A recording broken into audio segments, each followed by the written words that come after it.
viewers, welcome to this video. I am Shital Trivedi, Assistant Professor, Department of Pharmaceutical Technology at LG Institute of Pharmacy, Ahmedabad.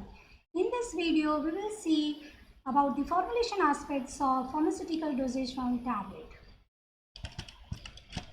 Tablet can be defined as compressed or compressed and coated solid unit dosage form which contain single or multiple medicaments with or without the other ingredients. But tablets they need to be designed in terms of the formulation and manufacturing methods to achieve the desired properties like appearance, sufficient mechanical strength, chemical stability of the drug, therapeutic effect of the drug which can be related to the disintegration and dissolution of the tablet and ease of manufacturing. So apart from drug in tablet formulation, the other ingredients which are called additives or excipients fall under the categories of diluents, binders and adhesives, disintegrants, lubricants and glidants, and the optional categories of colorants, flavoring agents and sweeteners. The excipients which are selected for the tablet formulation must meet certain criteria like they must be non-toxic and acceptable to the regulatory agencies in the countries where the product is to be marketed. They must be commercially available in the acceptable grade. They must be having reasonable cost.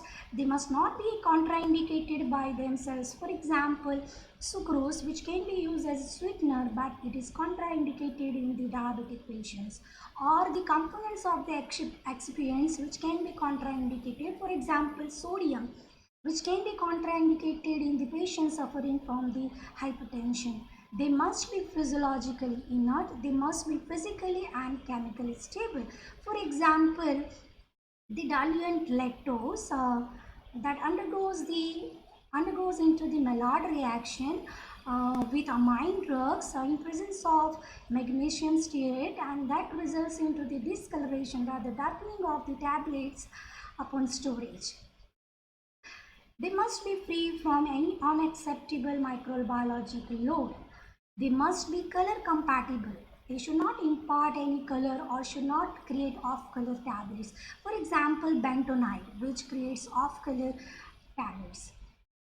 They must not alter the bioavailability of drug. For example, tetracycline, if mixed with the diluent dibasic calcium phosphate, then the calcium ion may interact with the tetracycline and may form the chelate, which can result into the poor absorption and poor bioavailability of the drug.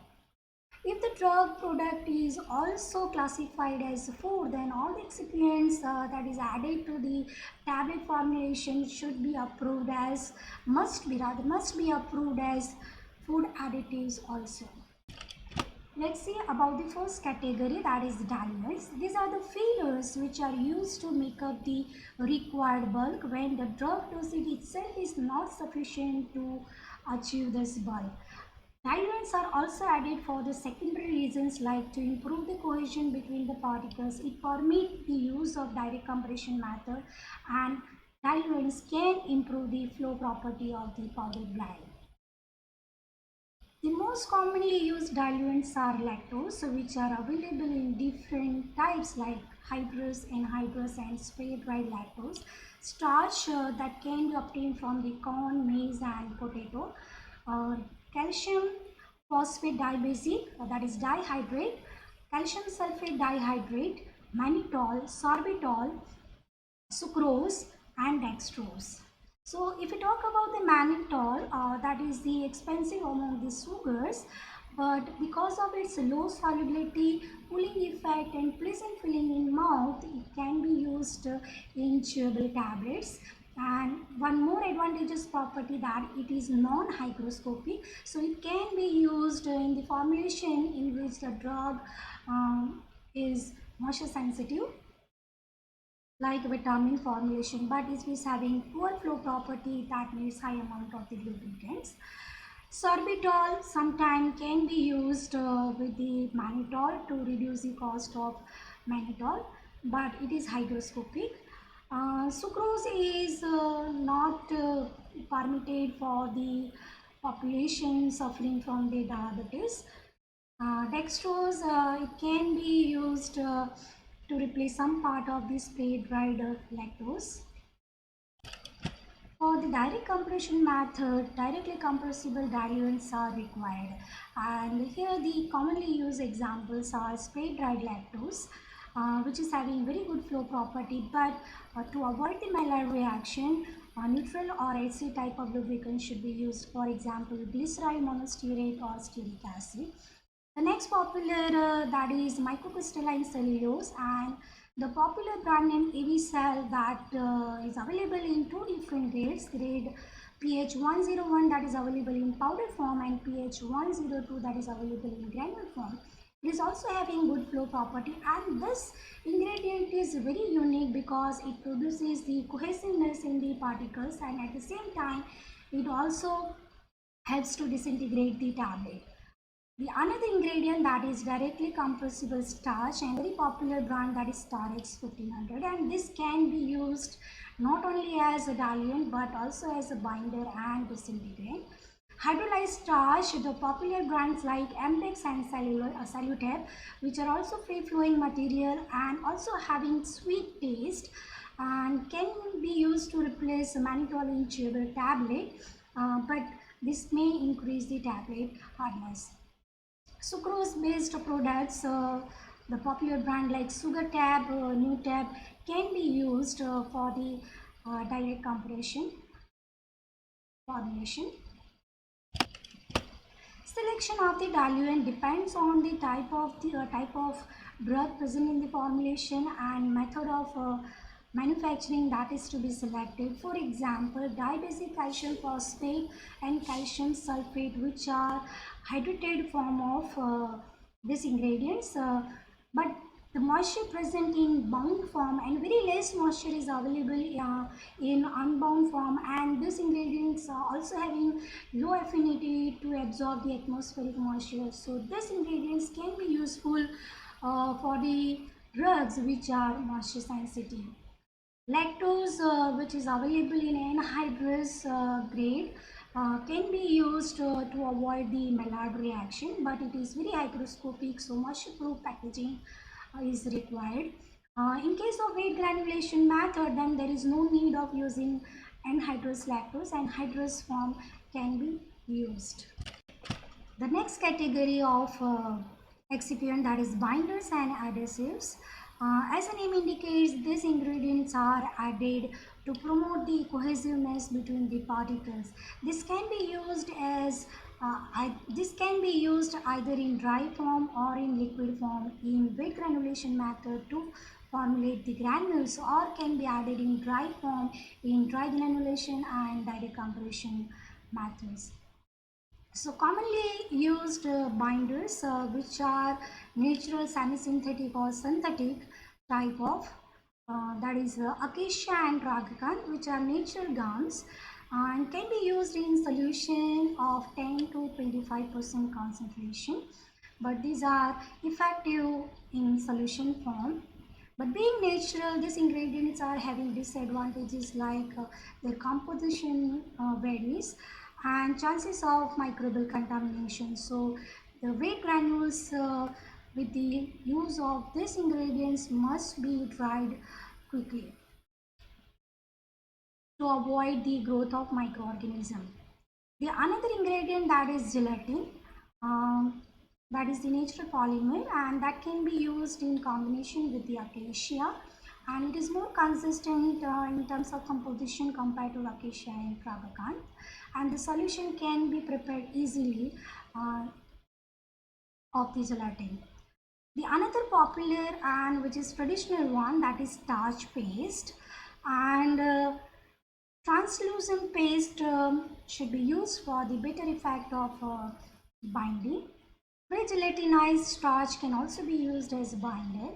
Liquid glucose, which is the 50% glucose in water, can also be used, and it is cheaper compared to the other ingredients. Sorbitol can be used as a binder. The modified natural polymers like sodium alginate and other alginate derivatives can also be used as binder. Cellulose derivatives like HPMC, methyl cellulose, HPC, EC, that is ethyl cellulose, can also be used as binder. They can also be used in dry form for the direct compression method, but ethyl cellulose retard the disintegration. And the very popular nowadays, that is synthetic polymer PVP, polyvinyl pyrrolidone, and it can be used either in dry form or can be used as aqueous or alcoholic solution. The another category of the excipient, that is disintegrants. These ingredients are added in the formulation to facilitate the breakup or disintegration of the tablet. These ingredients absorb the large amount of the water or fluid from the gastrointestinal uh, region and swell and burst into the fragments, which can be further dissolved to attain the bubblity. Most commonly used disintegrants are low cost ingredient, that is starch, that is used in concentration of 5 to 20% of the tablet weight. Starch derivatives which are substituted carboxymethyl starches, and the very popular brand Primogel and Explotape, which are required in low concentration, usually 4%, that is the optimum concentration. Pre-gelatinized starch can also be used in 5% concentration range. The clay-like high viscosity Vigum and bentonite can be used as a disintegrant, but use of this clay is limited to the color tablet because these ingredients produce off-color tablets, and these are also less effective compared to the starch and other modified polymers. Alginates can be used as a disintegrant, and cellulose derivative, that is microcrystalline cellulose, can also be used as diluent. The special category of the disintegrant, that is super disintegrant, also available in market, and the popular examples are cross caramelose, which is cross-linked sodium carboxy methyl cellulose, cross povidone, that is cross-linked PVP, sodium starch glycolate, that is cross-linked starch. These all are effective in very low concentration, and these ingredients are having very high water absorption capacity and swelling index, and quickly disintegrate when comes in contact with the water or fluid of the stomach. So one point that is to be considered regarding the use of disintegrants, the addition of the disintegrants, whenever granulation method of the manufacturing of tablet is to be used, whether wet granulation method or dry granulation method, disintegrants are to be added in two parts.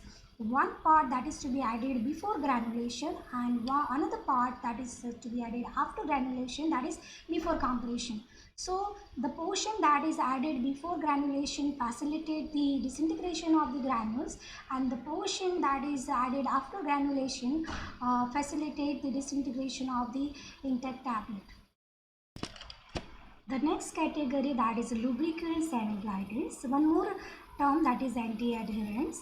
These all ingredients are having overlapping function, means that the lubricant can also act as anti-adherent and glidant.